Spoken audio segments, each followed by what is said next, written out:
እሺ ተመልካቾቻችን እንደምታዩት ይሄ ስቶቭ ነው ያለቀለት ስቶቭ ማለት እቃውን የተጠቀምኩት በተበላሸ በቡታ ጋዝ እቃ ነው።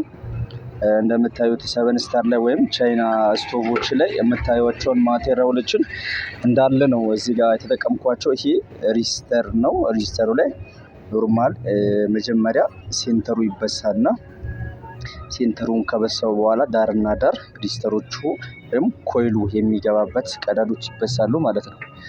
ከዛ በኋላ ስትመጡ ደግሞ እዚች ጋር ስንገለብጠው ስዊቹን እናገኛለን። ስዊች እቺኛው ደግሞ ላይቷ ቦታ ነች።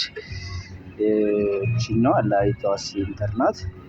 ስዊቹን ሁለቱም ዳርና ዳር ቀዳዳ ከበሳውት በኋላ ከዛ ሴንተሩን ደግሞ የዋናው የስዊቹ መግቢያው ይበሳል ማለት በአጠቃላይ 3 ቀዳዶች ይበሳሉ። የማለኛው ጎላ ይላል።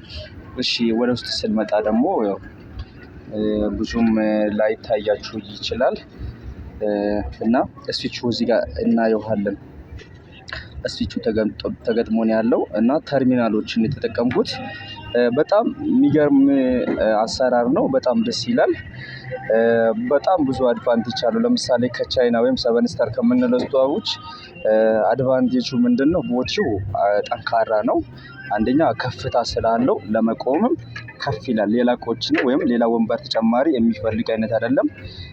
ሁለተኛ ደግሞ ክፍት ነው። እንዳያችሁት ከሆነ ንፋስ መግባት የሚችልበት ዳይሬክሽን አለው። ብዙም አይታፈንም።